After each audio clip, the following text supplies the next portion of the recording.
law. It's like a Roman. In ancient time, we had a Chinese, and Chinese law was very, very complete, and maybe to some extent better than Roman law. But it's nothing to do with my, what I'm doing right now. Now let's talk about Japan. Very quick, okay? Now I will ask you to do some homework after this because you know how to use Google, you know how to use computer, right? So you can pinpoint what you want to know about Japan. So I don't have to go through everything, okay? It's going to be very quick, okay?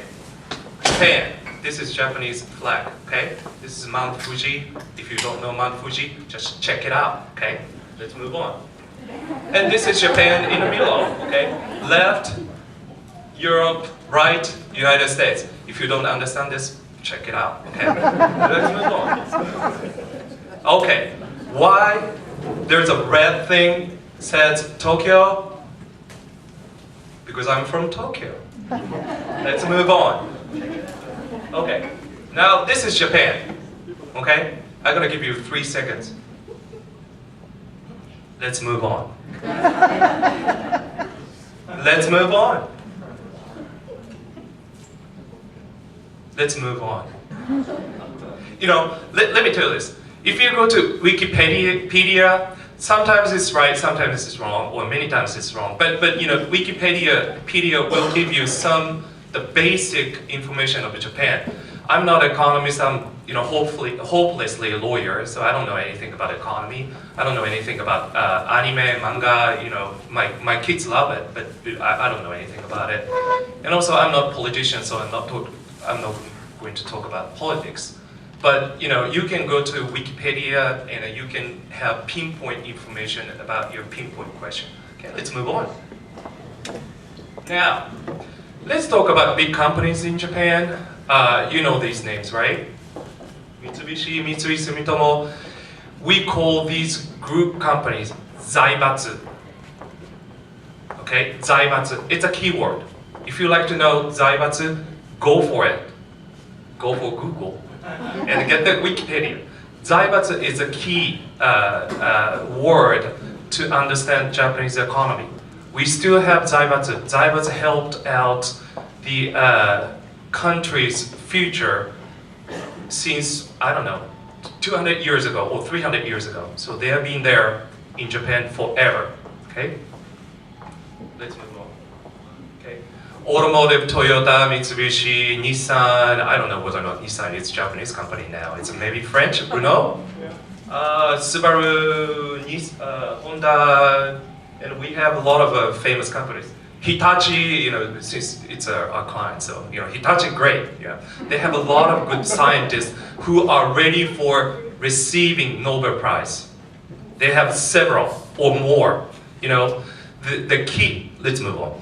Let me talk about the key issue of Japanese economy. What is the unique part of Japanese economy and Japanese companies? We do have a lot of middle-sized or mid-sized or small-sized company in Japan. They do have technologies. They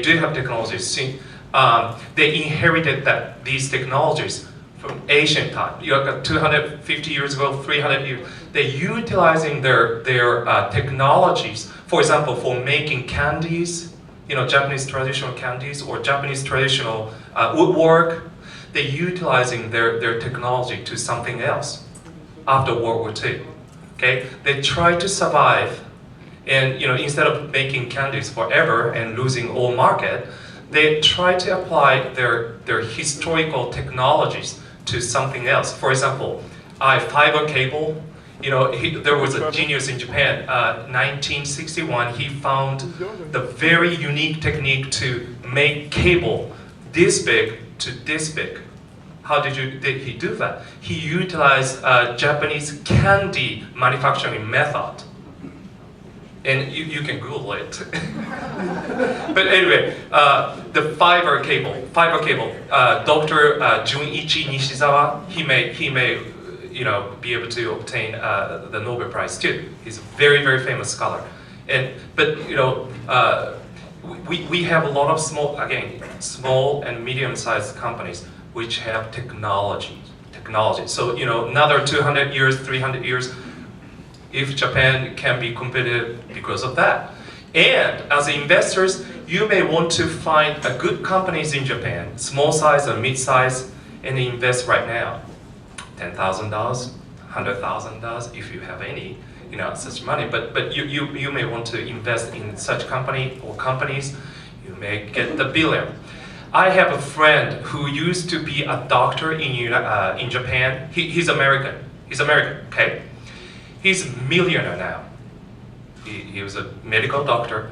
Of course, you know, doctors and lawyers will never be able to be millionaire. Okay, doctors are going to be millionaire. But anyway, he's a millionaire. Why is that? He was stationing in Tokyo. He loves to talk about. He's 87 years old. He loves to talk about Tokyo because I'm from Tokyo. And he said he was kind of forced to buy Japanese stocks back in 1945 or 1950. Okay, he bought several brands of stocks. He didn't know anything about them. Okay, now 10 years after or 20 years after, do you know what happened to him? He sold these stocks and he became a millionaire. He bought stocks of Toyota, Sony, and Panasonic. How's that? See? Use your mind. Let's move on. Let's look at the Japanese here. You know, arigato, sumimasen, gomenasai, ohayo, konnichiwa. Just Google it. You will find, you know, convenient word. Or, you know, go to Los Monitos. Hey, he's my friend. You know, what can I say? Thank you. But anyway, before you go to any countries, this is a tip. Please study the history of that country. Okay, history will help you. As a matter of fact, I studied Chinese history, Indian history, German history, French history when I was in high school. You know, Japanese admission test is so tough. Sometimes I studied 20 hours a day to get admitted to one of the best law schools in Japan. But anyway, you know, you have to study history and also language. I don't know. Easy words, fine. But you know, if you pronounce wrong, you know, you may be in trouble. Which happened to me actually in Korea. You know, I tried to, you know, make myself, but you know, they didn't understand. You know, they look the same. We look the same. You know, we act the same. You know, we Asian, all Asian, but you know, we can't communicate in Korean or Japanese. We communicate it in English. Thank you very much. But anyway, if you have any questions, no questions? Good to go? Okay. Well, if you need any information about the Japanese music or Japanese anime, please contact me. I will introduce you to my son and daughter. Thank you.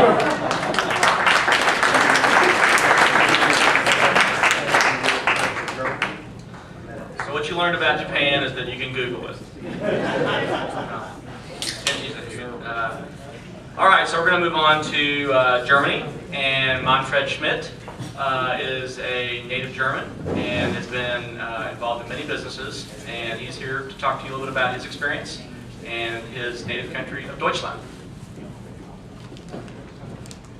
So if I just follow the example we just had, I can say, Google it, I'm done. So I will make it very quick. You just put over this next one. A little bit about myself. I'm German, of course, as you can hear. I'm not quite sure, whenever I open my mouth somewhere, people look at me and say, where are you from? My standard answer is from Middletown, Kentucky. Can you hear that? I can read on people's faces. It's clicking up there, and finally I think the light up and says, okay, we understand. That's one lesson for you. If you conduct business internationally, guess who has this strange accent? It's you. So, welcome to the club. I went through what I would call the traditional, typical German education system after graduating what you would call here high school, there is a very, very, very strong system in place, which is called apprenticeship system. It's a program which is in place for hundreds of years, continuously developing, and it covers almost all professions out there. I went through one. If you translate it, it would be called here a machine builder. So I learned over a program of about 3.5 years to make stuff from scratch, not an assembly work or anything else, to make equipment, machines from raw material, beginning there. Give me a drawing, give me specifications, and I make it for you. This is the qualification German workers have. After that, I worked for about almost 3 years in different factories making equipment. And then one day I woke up and said, is this really what you want to do for the rest of your life? And 2 months later I was in school, and the rest is history. I had been involved, started up my career in the automotive industry from Germany, dealt with customers on the worldwide, all car manufacturers worldwide. Then my then German employer said, you want to take a position for us in the US, 3 to 5 years, and after some hard thinking and some hefty discussions with my wife, we said yes, and 20 years later I'm still here. So that wasn't planned. And I continued to do business internationally, really from the US, worldwide. In Europe, of course, in the Middle East, and in Asia, Malaysia, South Korea, China, even in South America to some extent. I'm married, I have one son who has a German passport, but for all practical purposes is an American. He was just a year when we came over here. So, and I'm like one of the other speakers. I'm one of those crazy guys out there running all the time. I just came back from Germany, did another marathon over there. I run about 50 plus miles a week and cycle about 100 plus miles a week. And that's what I enjoy doing. Next slide, please. Yeah, where in the world is Germany? Just a tiny spot on the map. So if you look up here, you see the world map in the upper left corner, the US, which is a pretty big place. And then there is Europe, and Germany is right in the heart of Europe. It has borders with 8 other nations. It has in the north 2 coastlines. On the west, the North Sea. On the east, the Baltic Sea. In the south, the Alps, and a lot of beautiful landscape in between.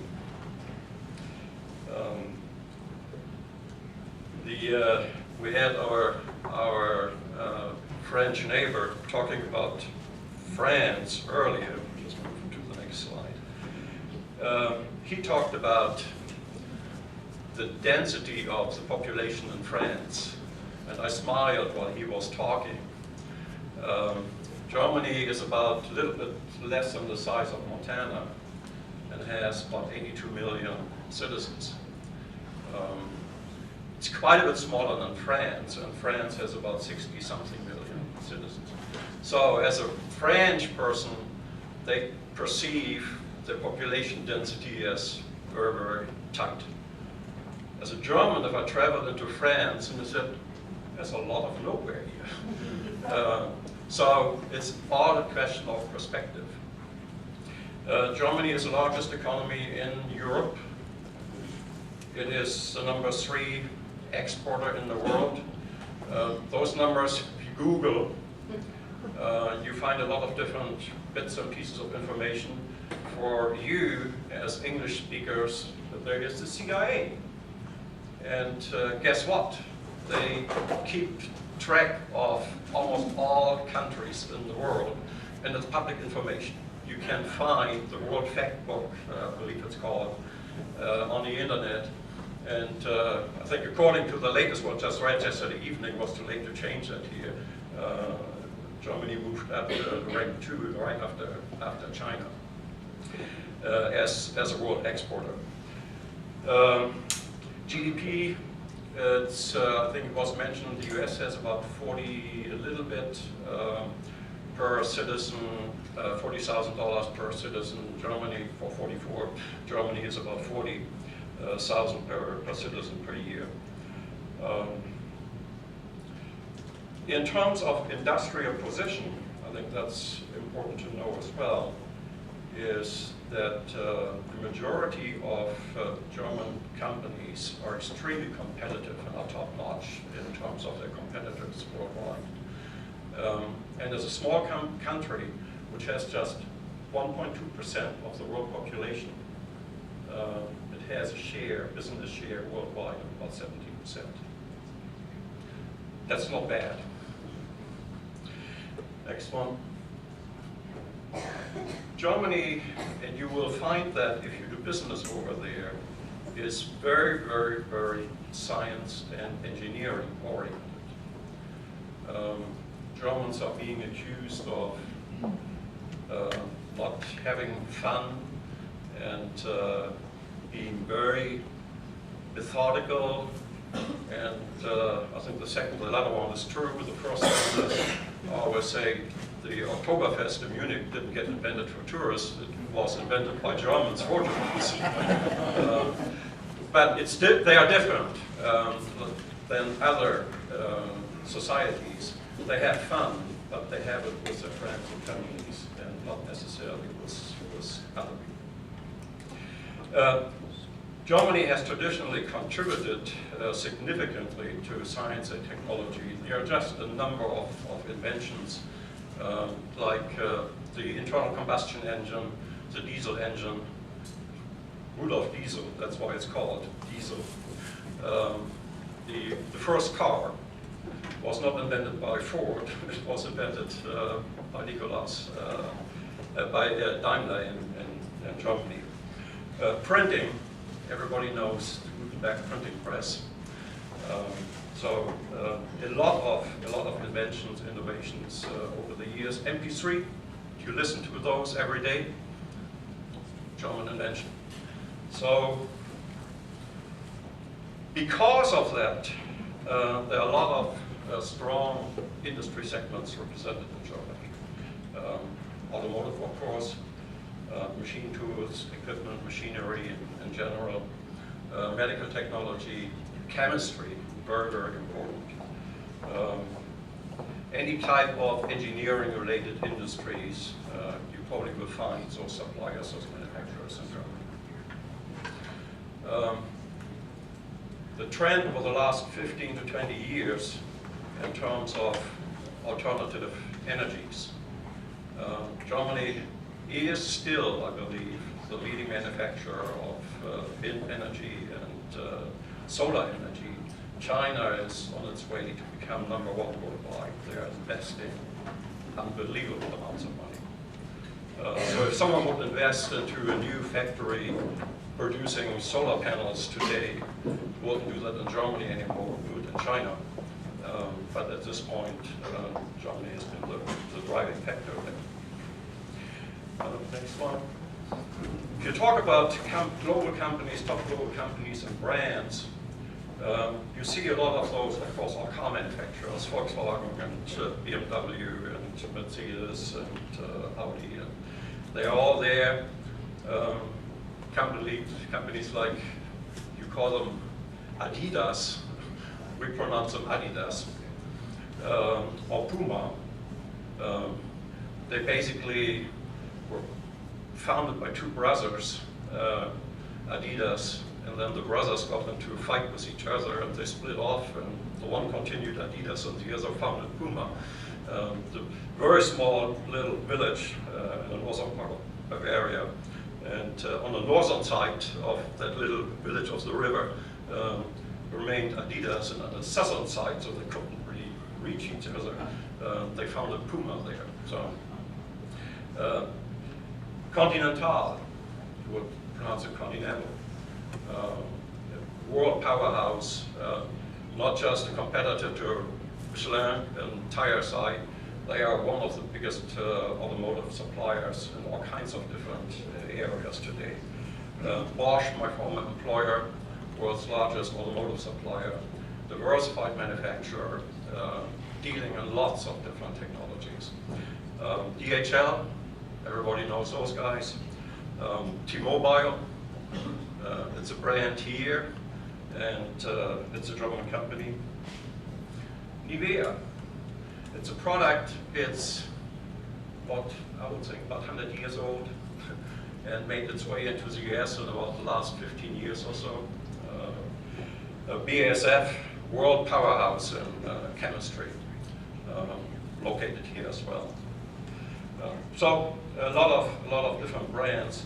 Give you one example of company name and brands you never heard of, but they do amazing things. I had the opportunity many years ago to go into a printing house. They made newspapers and catalogs and high volume. The leading manufacturer worldwide is called Heidelberg. We pronounce it Heidelberg, like the city Heidelberg. It's a manufacturer of printing presses. Those are not the printing presses you find in a small copy shop. These are 4-story high machines, as long as a whole building. And the paper is flying through those machines. It's just unbelievable. And I'm an engineer, and I was just standing there, just, I can't believe it. I had a chance to see the change of the paper roll. The machine doesn't stop.